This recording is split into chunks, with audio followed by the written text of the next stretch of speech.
what is a freak off. The freak off essentially was something that Cassie said she learned about through Sean Combs about a year into their relationship. He described it as voyeurism. He had everything to do with what she was wearing. She said she would buy outfits from sex shops and see which one he wanted her to wear.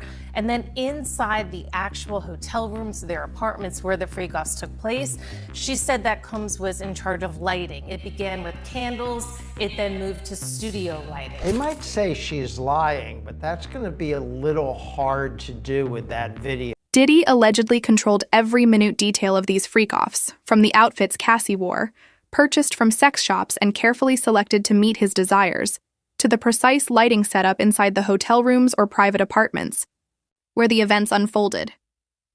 Initially, candlelight set the mood, but as the freak-offs progressed, the lighting evolved into professional studio setups, all directed by Diddy himself.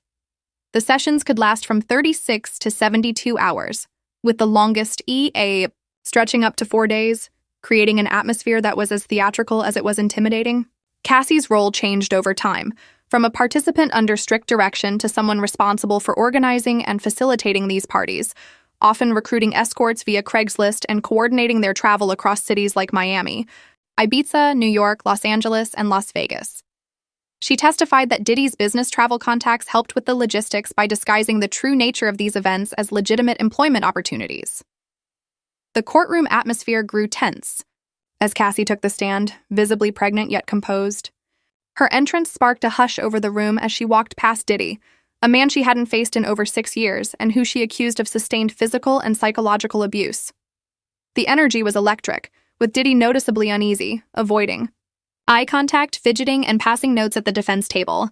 Cassie maintained a steady, matter-of-fact tone as she recounted painful details of their toxic relationship, revealing a complex web of love, fear, and control. One of the most chilling aspects of Cassie's testimony involved the freak-off videos, graphic recordings of the sexual sessions used by Diddy as leverage.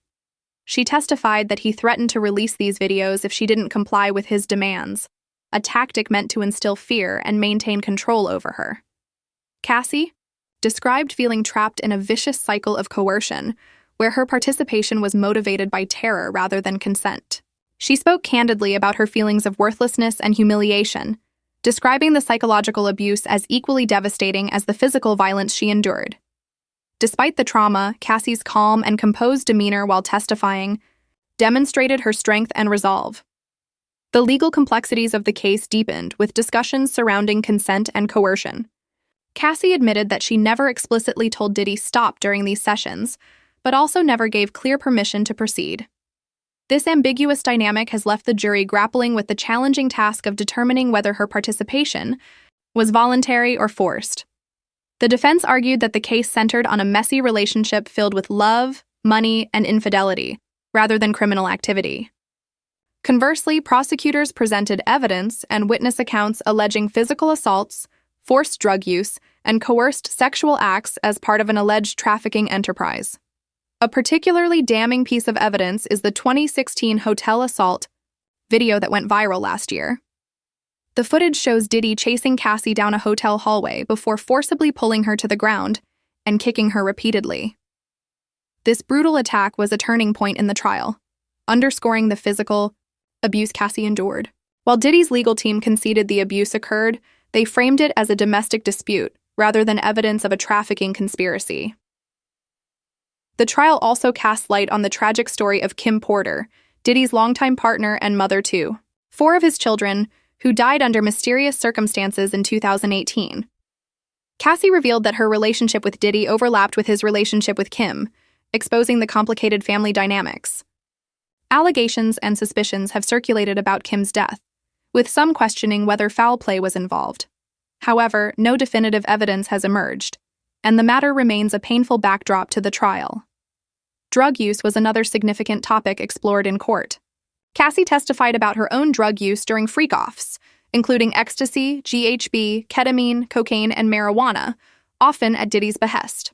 She also spoke about Diddy's own struggles with drugs, including a reported overdose on opiate painkillers. At the Playboy Mansion in 2012, which was widely covered by media outlets at the time, These revelations painted a picture of a relationship deeply entangled with substance abuse, further complicating the narrative. Jealousy and control extended beyond Cassie and Diddy's relationship. The court heard about Diddy's intense jealousy over Cassie's brief relationship with rapper Kid Cudi, as well as rumors involving actor Michael B. Jordan. Cassie admitted she used a burner phone to secretly communicate with Kid Cudi while she and Diddy were on a break, fearing Diddy's volatile reaction if he discovered it. This jealousy reportedly contributed to the violence and tension that permeated their relationship. Throughout the trial, prosecutors have sought to prove that Diddy operated a criminal enterprise trafficking women for sex, using threats and violence to coerce participation. The defense has maintained that while the relationship was abusive and dysfunctional, it did not constitute trafficking or criminal conspiracy. The jury faces the difficult task of sifting through graphic evidence, conflicting testimonies, and complex emotional dynamics. Diddy has pleaded not guilty to all charges and continues to deny the allegations. The trial remains ongoing, with new witnesses and evidence expected to emerge. Cassie's testimony, which may extend over several days, remains central to the prosecution's case. As the world watches, the trial exposes the dark, often hidden, realities behind the glamorous veneer of celebrity life, a story of power, control, abuse, and survival that challenges public perceptions and underscores the urgent need for justice.